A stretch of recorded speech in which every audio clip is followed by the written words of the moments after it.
ஒரு பாத்திரத்தில் நமக்கு தேவையான அளவு அரிசி எடுத்து ஊற வச்சுக்குவோம். நான் இன்னைக்கு சாப்பாட்டு அரிசி தான் எடுத்திருக்கேன். நீங்கள் உங்களுக்கு வேணும்னா பாஸ்மதி அரிசி, சீரக சம்பா அரிசி, எந்த அரிசி வேணாலும் எடுத்துக்கலாம். நான் இப்படி சொல்லும் போதே தெரிஞ்சிருக்கோம் நம்ம இன்னைக்கு என்ன செய்ய போகிறோன்னு. பிரியாணி செய்ய போகிறோம்.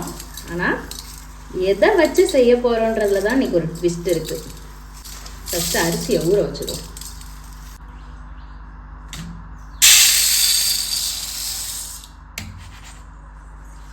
நான் இன்னைக்கு 1.5 டம்ளர் எடுத்திருக்கேன்.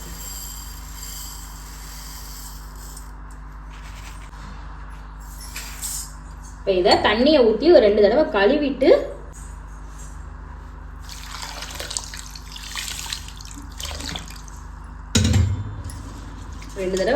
ஊற வச்சுக்கோம்.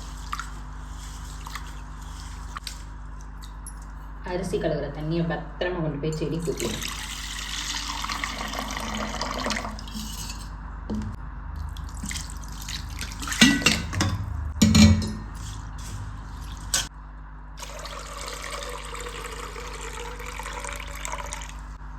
ரெண்டு தடவை கழுவியாச்சு. இப்போ ஒரு அரை மணி நேரம் ஊற வச்சுக்கோம்.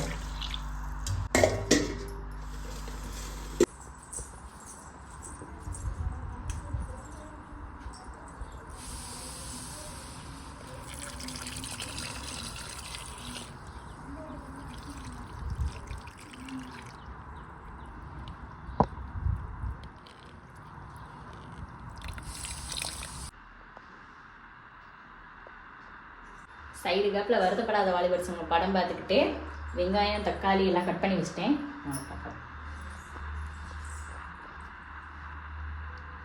ஒரு பெரிய ஒரு வெங்காயம், பல்லாரி வெங்காயம், 2 தக்காளி, கொஞ்சமாக புதினா மல்லிச்செடி கட் பண்ணி வச்சுருக்கேன். ரொம்ப நேரமாக பிரியாணி பண்ண போகிறேன்னு சொல்லிட்டு இருக்கேனே, ஆனால் சிக்கனு, மட்டனு, காய்கறி ஒன்றையும் காணாமேன்னு பார்க்குறீங்களா? இன்னைக்கு பிரியாணி இதை வச்சு தான் பண்ண போகிறேன். சொரக்காய் பிரியாணி. அதுக்கு ஃபஸ்ட்டு ஒரு சொரக்காவை எடுத்து நல்லா கழுவி எடுத்துக்கும்.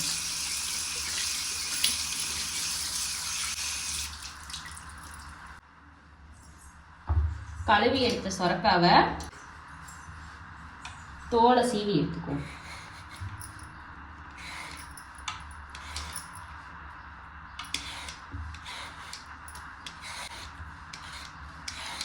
காலையில் சொரக்காய் வாங்கிட்டு வந்து குழம்பு வைக்கிறேன் பாப்பா, இல்லைன்னா கூட்டு மாதிரி வச்சு தரேன்னு சொன்னதுக்கு 2 பேர் வேணான்னு சொல்லி சாப்பிட மாட்டேன், செய்யாதீங்கன்னு சொல்லிட்டாங்க.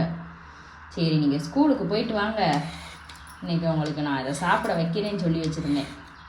அதனால தான் அவங்க வர்றதுக்குள்ளே இதை செஞ்சு எப்படியாவது சாப்பிட வைக்கணும். பிரியாணினா சாப்பிடாம இருப்பாங்களா? நம்மளை மாதிரி பிரியாணின்னு எழுதி வச்சாலே சாப்பிட்ருவோம்.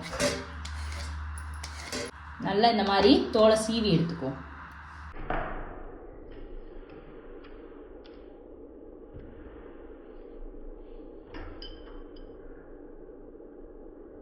கீழே முனியில் இருக்கிறத கட் பண்ணிட்டு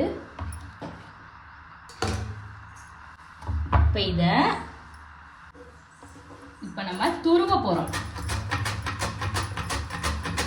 கட் பண்ணி போடுறத விட இந்த மாதிரி துருவி போட்டுட்டோம்னா நல்லா வெந்து குழஞ்சிருமா, உள்ள இருக்கிறதே தெரியாது. இது சாப்பிட்றதுக்கு அப்படியே பிளைன் குஸ்கா சாப்பிட்ற டேஸ்ட்லேயே இருக்கும்.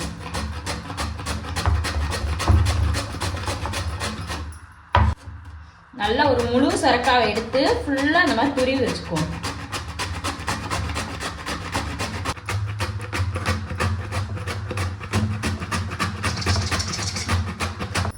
ஒரு சொரக்காய் ஃபுல்லாக இந்த மாதிரி துருவி வச்சாச்சு. இப்போ ஒரு குக்கர் அடுப்பில் வச்சு ஃபஸ்ட்டு அடுப்பை பற்ற வைக்கணும். அடுத்து கொஞ்சமாக எண்ணெய் ஊற்றணும். இது கூட 1 ஸ்பூன் நெய் சேர்த்துக்குவோம். எண்ணெய் சூடானதும் பிரிஞ்சி இலை, கிராம்பு, கல்பாசி, அன்னாச்சி பூ, பட்டை, ஒரு ஏலக்காய் எல்லாத்தையும் சேர்த்துக்குவோம்.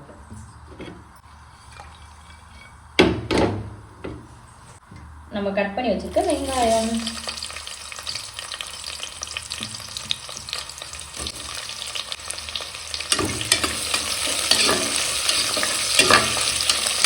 ஒரு பச்சை மிளகாவை 2ஆ கட் பண்ணி அதையும் சேர்த்துக்குவோம். வெங்காயம் நல்லா கலர் மாதிரி வரட்டும். இது கூட 1 ஸ்பூன் இஞ்சி பூண்டு பேஸ்ட்.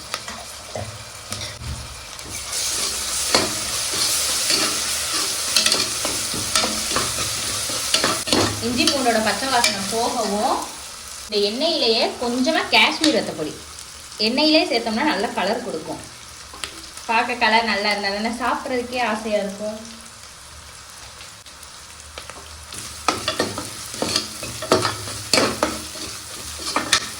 குக்கரை தான் சேர்க்கக்கூடாது, இது வந்து சேர்த்துக்கலாம், இது ஒன்றும் பிரச்சனை இல்லை. இப்போ இது கூட கட் பண்ணி வச்சுருக்க தக்காளி,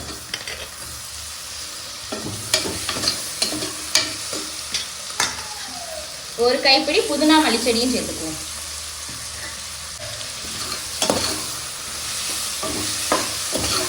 சரி, எல்லாத்தையும் நல்லா ஒன்று சேர கலந்து விட்டுருவோம். நல்லா தக்காளிலாம் கொலைய வரைங்க வரும். இப்போவே வந்து தேவையான அளவு உப்பு சேர்த்துக்குருவோம். அப்போ தான் நல்லா வெங்காயம் தக்காளியாக கொலைய வதங்கி வரும்.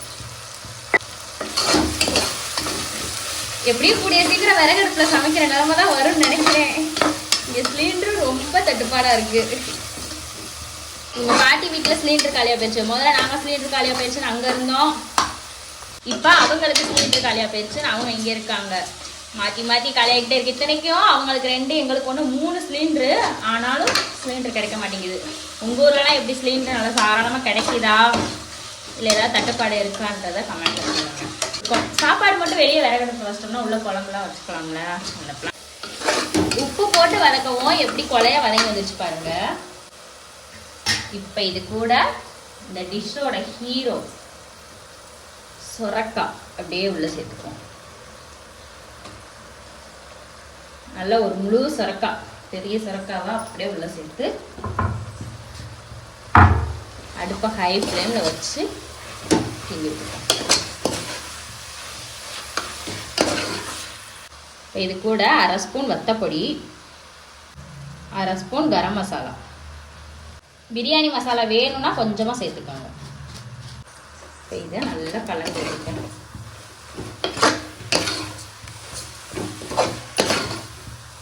துருவி சேர்க்கறதுனால நமக்கு வெந்து முடிச்சதுக்கப்புறம் உள்ளே இருக்கிறதே தெரியாது. அதனால குழந்தைங்கள்லாம் ஈஸியாக ஏமாற்றி சாப்பிட வச்சிடலாம். அவங்க சாப்பிட்டு முடிக்கவும் தான் சொல்லணும். வீடியோ போட்டு காமிக்கிறேன் நான் என்ன செஞ்சுருக்கேன் பாருங்க அப்படின்னு.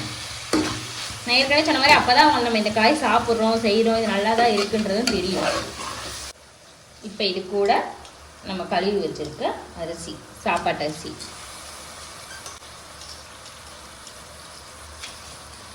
இப்போ இது கூட ஒரு 3 டம்ளர் தண்ணி ஊற்றிக்குவோம். நான் இன்னைக்கு 1.5 டம்ளர் அரிசி எடுத்திருக்கேன், அதனால 3 டம்ளர் தண்ணி. இது சாப்பாட்டு அரிசின்றதுனால. இதே நீங்கள் பாஸ்மதி அரிசி இல்லை சீரக சம்பா அரிசி எடுக்கிறீங்கன்னா அதுக்கு தக்கன தண்ணி வச்சுக்கோங்க. நான் 3 டம்ளர் தண்ணி ஊற்றி 3 விசில் விட போகிறேன் இன்னைக்கு. ஒரு தடவை அப்படியே கலந்து விட்டுட்டு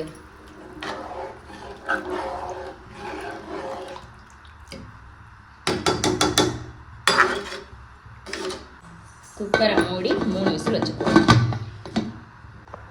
எப்போ குக்கரில் என்ன வச்சாலும் இந்த இடத்துல இருக்குல்ல, இதை முன்னாடி பின்னாடி 2 சைடுமே லைட்டாக ஒரு ஊதி விட்டுட்டு தான் வைக்கணும். நிறையா பேர் அது பண்ணாதனால தான் குக்கர் ஒரு சில நேரம் வெடிக்குதுன்னு சொல்லுவாங்க. அது ரெடியாகட்டும். அந்த கேப்பில் நம்ம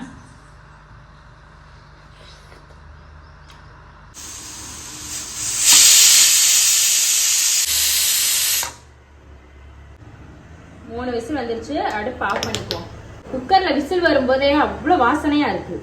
குக்கரில் விசில்லாம் போயிடுச்சு. இப்போ ஓப்பன் பண்ணி பார்ப்போம். இப்படி வந்திருக்க தெரியலையே. அப்படியே பொத்துனாப்பில் கிண்டி விடுவோம். அப்போ வாசனை அப்படி வருது. இதில் நம்ம சொரக்காய் சேர்த்துருக்கோம்னு சொன்னால் யாருமே நம்ப மாட்டாங்க. வாசனை ஸ்மெல்லு வச்சாலே டேஸ்ட்டு நல்லா இருக்கும் போல தோணுது போல. ஸ்மெல்லை பார்த்தே டேஸ்ட்டை கண்டுபிடிச்சிடலாம். அந்த அளவுக்கு சூப்பராக வருது. நான் நம்ம போட்ட சொரக்காவை தெரிறேன். பாப்பா தம்பி வரவும் இன்னைக்கு சாப்பிட வச்சிடணும் எப்படியாச்சு. இப்போ இதை அதுக்குள்ள ஹாட் பாக்ஸில் எடுத்து வச்சிருவோம். அப்போதான் மாமா வந்து இன்னைக்கு வெளியூருக்கு வேலைக்கு போயிட்டாங்க. விருதுநகர் வரைக்கும் போயிருக்காங்க. அதனால ஈவினிங் தான் வருவாங்க. 6 மணி 7 மணி ஆகும். ஹாட் பாக்ஸில் எடுத்து வச்சிட்டோம்னா சூடாக இருக்கும், அவங்க வந்து சாப்பிட்டுக்கலாம். இப்போ ஒரு தட்டில் நமக்கு பிரியாணி. இதுக்கு மேலே கொஞ்சமாக வெங்காயம்.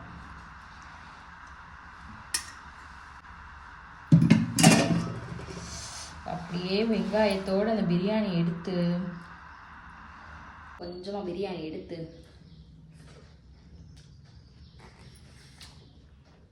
சூப்பராக இருக்குது. பிளைன் குஸ்கா சாப்பிட்டா எந்த டேஸ்ட்டில் இருக்குமோ அப்படியே இருக்குது. நாளைக்கு ஞாயிற்றுக்கிழமை நான் வெஜிடேரியனாக இருந்தால் மார்னிங் சிக்கன் எடுங்க.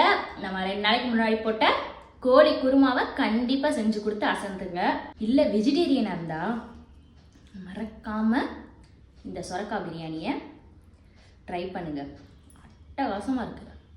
நிறைய வீட்டில் குழந்தைங்களை காய் சாப்பிட வைக்கிறது ரொம்ப ரொம்ப கஷ்டம். அப்படி இருக்கிற குழந்தைங்களுக்கெல்லாம் இந்த மாதிரி செஞ்சு கொடுத்தீங்கன்னா கண்டிப்பாக சாப்பிடுவாங்க, வேணானே சொல்ல மாட்டாங்க. அதுவும் லஞ்ச் பாக்ஸ்லாம் வச்சு விட்டீங்க காலையிலே தான் வரும் டிஃபன். நான் தம்பி பாப்பாவும் வரவும் சாப்பிட கொடுக்குறேன், அவங்க ரியாக்ஷன் பார்ப்போம். கிருத்திகா, இன்னைக்கு அம்மா வீடியோ எடுத்தேன் சொரக்காய் பிரியாணி. கடைசி நீங்கள் டேஸ்ட் பார்க்குறதையே காமிக்க மறந்துட்டேன். வந்தோடனே அவங்களும் பாப்பாவை வந்து இப்போ கிளாஸ்க்கு கூப்பிட்டு போயிட்டுருக்கோம், பரதநாட்டிய கிளாஸ்க்கு. அவங்களும் டைம் ஆயிடுச்சுன்னு வேகமாக சாப்பிட்டு கிளம்புனாங்க, நானும் மறந்துட்டேன். சரி சாப்பிட்டீங்களே, என்ன சாப்பிட்டீங்க? நீங்கள் சாப்பிட்டது என்ன தெரியுமா? குஸ்கா இல்லை ரோஹித், தக்காளி சாதம். உனக்கு தெரியுமாடா? தக்காளி தக்காளி சோறு இல்லடா, அது சொரக்காய் பிரியாணி. கரெக்ட். என்ன கிருத்திகா பஸ்ஸை காணோம்? பஸ்ஸுக்காக வெயிட் பண்ணிட்டு இருக்கோம். நட சீக்கிரம் நடா, இருட்டிருச்சு. ஓய் இப்போதான் கிளாஸ் முடிச்சு பஸ் வர எனக்கு லேட் ஆயிடுச்சு. கிளாஸ் முடிச்சுட்டு இப்போ தான் நடந்து போயிட்டுருக்கோம். நான் அவங்க அப்பத்தா வீட்டுக்கு போய் தம்பியை பிக்கப் பண்ணிக்கிட்டு, ஆமாம் அவங்க அப்பத்தாவையும் சேர்த்து இன்னைக்கு பிக்கப் பண்ணணும். நாங்கள் தான் சிலிண்டர் முடிஞ்சில. கடைக்கு போயிட்டு வரும்போது சுண்டல் வாங்கிட்டு வந்து அதான் சாப்பிட்டுட்ருக்கேன். அப்புறம் இந்த வீடியோ அங்கே இங்கேன்னு பிச்சு எப்படியா முடிஞ்சிச்சு. இந்த வீடியோ பிடிச்சிருந்தா லைக் பண்ணுங்க, ஷேர் பண்ணுங்க, கமெண்ட் பண்ணுங்க. மறக்காம இந்த சொரக்காய் பிரியாணியை கண்டிப்பா உங்க வீட்டில் செஞ்சு கொடுங்க, குழந்தைங்க விரும்பி சாப்பிடுவாங்க. டேஸ்ட் சுத்தமா டிஃப்ரெண்ட் ஆகலை, குஸ்கா எப்படி இருக்குமோ அப்படியே தான் இருக்கு. செஞ்சு பார்த்துட்டு எப்படி இருக்குன்னு மறக்காம கமெண்ட்ல சொல்லுங்க. நாளைக்கு இன்னொரு சூப்பரான சமையல் வீடியோவில் பார்ப்போம். பாய்.